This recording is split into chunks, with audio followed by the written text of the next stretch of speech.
You were not meant to be a slave to the grind. You were not meant to trade your life force for money. You can escape gravity. You can unlock your life. You got this. Let's go. Hello and welcome to Unlock Your Life. I'm your host, Jennings Smith. Appreciate you being with me today. We're going to be talking about a lesson that I learned from one of my kids, actually. And he taught it to me last Saturday.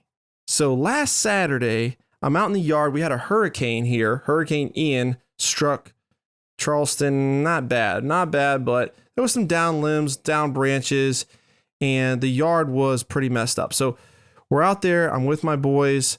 We got Jennings, he's 10, McCarthy, he's 8, and we're cleaning up all these sticks and branches. And we'd gotten most of the big stuff out, and I asked Jennings, the older boy, who's 10, to cut the grass. Let's cut the grass so that it'll kind of chop up all the remaining leaves and sticks and whatever, mulch it, and make the yard look good. So he jumps on the mower, or not on the mower, he's a push mower. He's pushing the mower, and after a while, McCarthy, the younger boy, is working with me, and we're doing the not as fun work, right? We're picking up the little sticks while older bro is mowing the grass, which is a more fun job.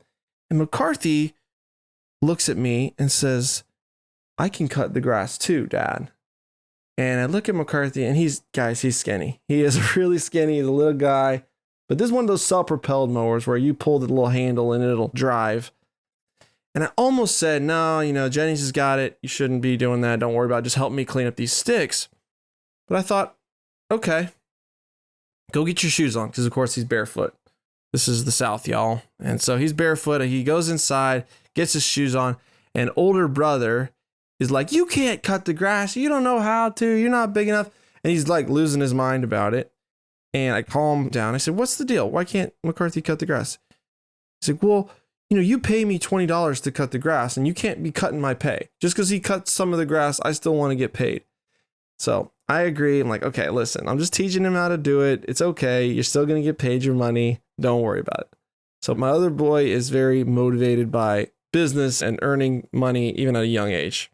So we agreed to his objection. We overcame the objection. McCarthy grabs the handle of the mower. I help him get it started. And we section off this piece of the yard. And I'm just like, let's just cut this area here. And I take a deep breath as he's grabbing the mower and he's trying to start mowing. I'm like, hold on, McCarthy. And I'm thinking in my head about this huge speech I'm going to give him about how you got to check the gas levels and check the oil, and you got to, cut the perimeter and then fill it in and do stripes. And if you want to do a cross hatching and all the stuff that dads like to drone on and on about that is really, really boring. And I paused, right? So instead of doing all that, I just said, "All right, McCarthy, grab the handle of the mower and push it around and keep your feet away from the mower, right? Keep your feet away from the mower. And if you start to freak out, just let go of the handle and the mower will shut off." So those are the two basic safety rules about a lawnmower, right? You let go of that handle and the mower will shut off, and keep your hands and feet away from the blade, away from the mower, right? If you get that, you're probably going to be fine 99.9% of the time. So that's all I told him. And we crank up the mower and he starts cutting. And I mean, it's a mess, right? He's cutting the grass. He's not cutting the perimeter first, which is the way I like to do it. He's all over the yard. There's no rhyme or reason. You can't really tell what he's cut and what he's not cut, but he's getting the hang of it, right? He's getting the hang of it. All of a sudden he starts realizing, okay, I need to go back and forth in a line. So then I pause him and I say, "Hey, all right, just try to go as long of a stripe as you can, and then turn around and come back and do the other stripe. Go down and go back." So he starts doing that. I let him go for a few more minutes. And then I say, "All right, cut the perimeter, go around all the edges, just follow the edge and then see what happens." So he does that. He cuts around all the perimeter, and then he fills in a little bit more. And then he looks at me, he's like, "I'm done." I say, "All right, well, step back and let's see what's done, what's not." We see some patches that are missed, and he's like, "Okay, cool." So he goes and it probably took him 2 to 3 times as long as it should have to cut this little piece of grass, because he was all over the place, but he did it, right? He did it. And he started to learn. And there's an ancient Hebrew word, and it's called lamad, Lamad. I mean, that's not how you spell it in Hebrew, but it's translated English word lamad, and it means both to teach and to learn. However, it's not like the English version where to teach and to learn is kind of like a professor in college or school and you're sitting there taking notes and you're learning. It specifically means to learn by doing, right? To learn by practice. This is the kind of learning that is done through coaching. This is the kind of learning that McCarthy and I did, where it was like, all right, get started, right? Get started, get going, and then we can teach. So imagine, I don't know if you've ever played sports, but let's just say, well, I played basketball. So we'll use basketball. Let's just say that the coach is telling you, all right, this is how you shoot a free throw. You stand behind the line and you arch your wrists and you follow through and your eyes are on the basket and you visualize the ball and all this stuff. And he spent 30, 40 minutes, an hour talking about this, and we never got to shoot the ball. Right? Versus the group of kids that is shooting the ball for an hour and the coach is coming in and saying, hey, all right, try this. Okay, adjust this. All right, bend your knees a little bit. Okay, yep, make sure you're staying behind the line. He's giving those little tweaks, those little advice, but he's letting them learn by doing. Who do you think is going to have a better result? Which group of kids is going to have a better result after an hour? The kids that were practicing and actually shooting the free throws and dribbling and doing the drills, or the group that sat in the classroom and just listened to the basketball professor drone on about the techniques of learning how to shoot without actually doing it? So obviously, learning by doing is superior. This is the kind of learning that's done through coaching. And yet, this is not the way that we do it in the real world. This is completely not the way we do it in the real world. So if you know anything about me, I teach apartment buying, multifamily, real estate, that kind of thing. And there's a million courses out there on how to buy multifamily, how to buy rental properties, how to do real estate, how to structure the loan, how to find the deals, how to talk with brokers, how to raise money. There's no shortage of instructional stuff. In fact, I even have instructional stuff on it, right? And it's fine, right? You need it. You need the dad to say, keep your hands and feet away from the mower and let go of the handle if it gets away from you. You need the coach to say, if you're standing on the line or in front of the line, that your free throw is not going to count, right? You need some coaching there. You need some instruction. But I think that most often we take it way too far and we just focus on, I need more learning. I need more coaching. I need more instruction. I need one more course. And I'm not really willing to put myself in the arena just yet. Have you ever felt that way? Where you want to do something, but before you do it, before you try, it's really comforting because you're like, well, I haven't tried yet. It's going to work. I know it's going to work. Whenever I get around to doing it, it's going to happen. I'm just not ready yet. Not quite ready yet. I just need to practice a little bit more. I need to try a little bit more. I need to get my lighting right before I record my social media video. I need to, make a few more just written posts before I go live. All sorts of things that are going through our mind as to why we're not going to lamad, which means learning through doing. So when I let McCarthy get the feel of the mower, that was step one. When I let him take a few passes before I instructed him to try to cut long lines, that was step two. When I told him to cut the perimeter, of the grass and then fill it in, that's step three. And I promise you, if we keep going down this path by this coming summer, he's going to be giving his older brother a run for the money. He's going to be able to cut grass just as well as his brother, earn money doing that. And heck, maybe they can start a little landscaping company together. I don't know where it will evolve to, but if I kept just talking and teaching and trying to make sure that he didn't make any mistakes and he did it perfectly the first time, it isn't going to work. There was a group of people that was studied and they split the group into two groups, and it was pottery. He said, we want you to make the best piece of pottery that you possibly can. And group one, they said, you're allowed to make one piece and you can spend the whole 4 hours making this one piece so that it's perfect, right? The second group, they said, you have the same amount of time, you have 4 hours, but you can't just make one piece. You have to make as many pieces as you can possibly make. We're going to judge you on the quantity of the amount of pieces that you make, not the quality of what you do. So 4 hours pass, everybody gets to work, and group one is obsessing and fretting and trying to make their one piece just absolutely perfect. Whereas group two, first piece sucks, second piece sucks, third piece a little better, fourth piece they're getting the hang of it, fifth piece. By the time the 4 hours have passed, they've made something like 30 different pieces of pottery each. And guess what?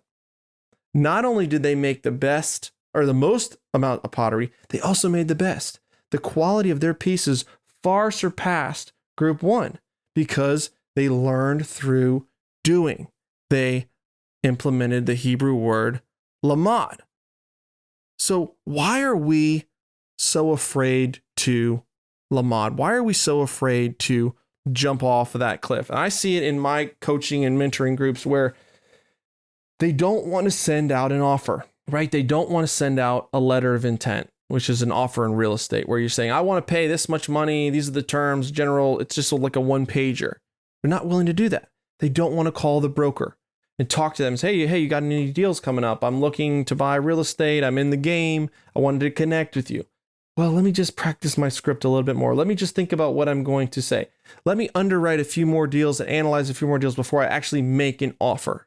I'm not ready to make an offer because what if they accepted the offer and then I don't have all my money ready to go? I don't have all my loan lined up. I don't have all the ducks in a row. I don't know exactly how to do it. And it might not work. And I might fail. In basketball, you take a shot and you miss. That's fine. It's okay. At least you're closer to making your next shot. You know what it feels like to shoot the shot. And without missing the shot, you're never going to make the shot.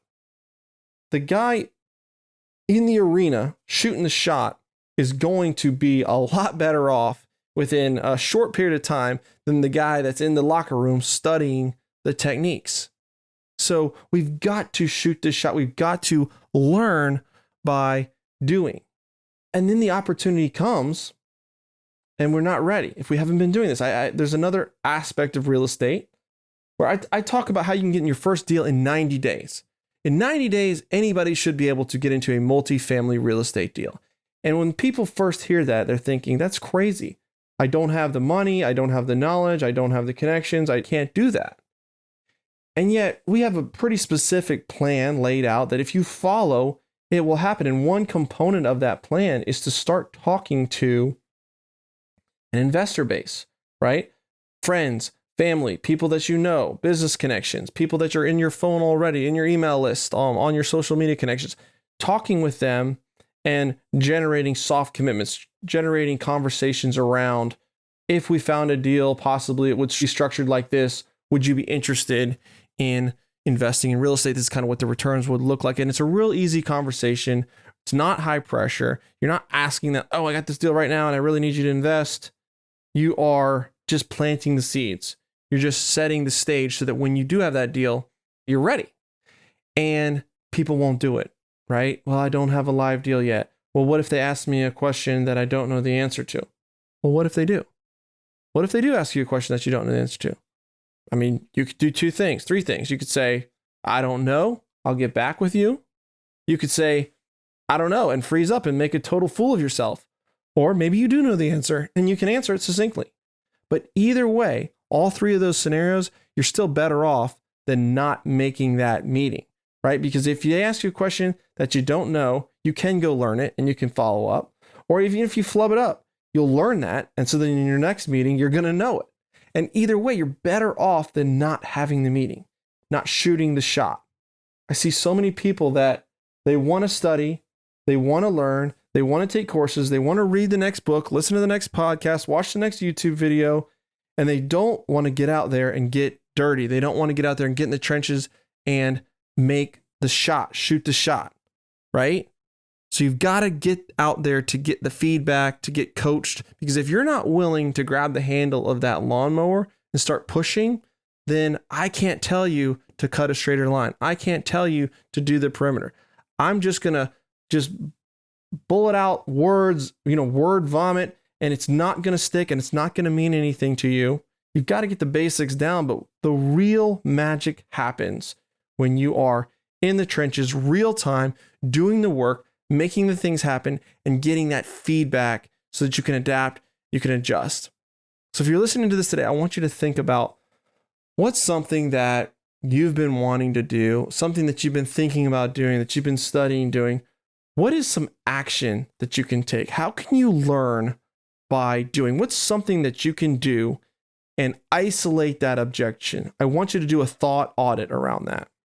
So I'm going to do a thought audit right now, and then we're going to close. A thought audit around making an offer. So here's the objections. Why are you not making an offer? Why am I not making an offer? Write that down. Why am I so scared to not make an offer? Okay, objection 1. Well, I don't know how much to pay, right? I don't know what to offer.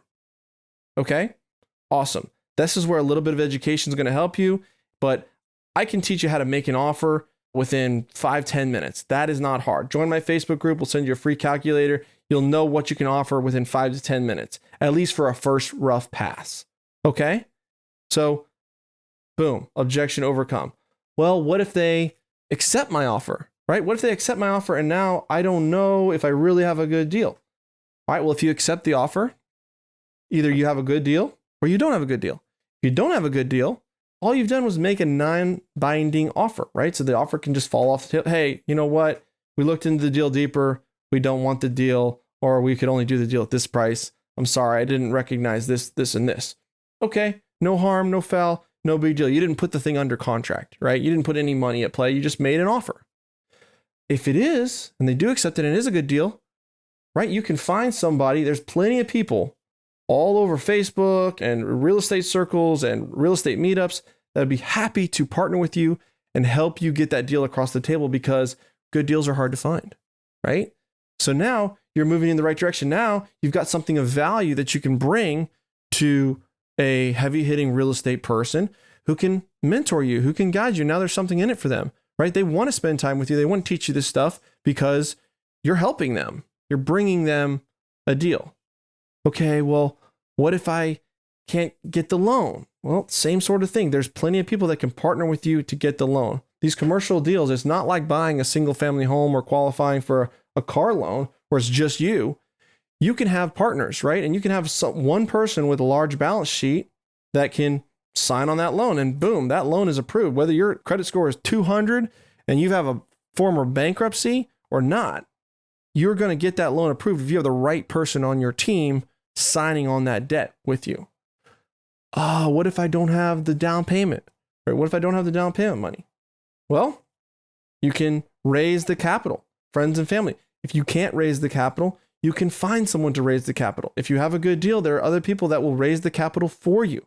They'll get a piece of the pie, obviously, but you can get your deal done. You can start building momentum. You can also ask the seller to finance you. You can also ask the seller to help you with some of the down payment. You can get a primary loan and have the seller be one of your investors, and they get paid part of their money in a delayed fashion, right? After you refinance it or after you sell it in the future. Who knows what you can negotiate and work out with the seller. So there's another objection. But if you don't ever try the first step, a lot of those problems may never even become problems, right? You maybe get rejected on that offer, right? This is too low. We don't like it. Okay, that's okay too, right? Because now you're in the broker's mind. They know who you are. You're making offers. You're generating traction. You're getting more comfortable. The next offer you sent, your heart's not going to be beating as much. You're going to be more confident, more comfortable. There is no downside. There is no drawback to taking action in these instances, after you have a little bit of education. I'm not saying you don't need any education. You need the safety guidelines, right? But so many people get stuck there spending hours and weeks and months doing this, guys. And I'm a prime example. I spent 2 years studying multifamily before I made an offer. Like, what was I thinking? I was scared. I wasn't willing to lamad. I wasn't willing to learn by doing. So, guys, that's what I got for you today. I hope this is a succinct message that is hard-hitting and will encourage you to get up, get out there, make an offer. Guys, if I can help you, reach out to me, shoot me a message. And if this podcast means something to you, then hit me up with a 5-star review. That would mean a lot to me. I appreciate that. So, guys, make it a great week, and don't forget to unlock your life. Peace.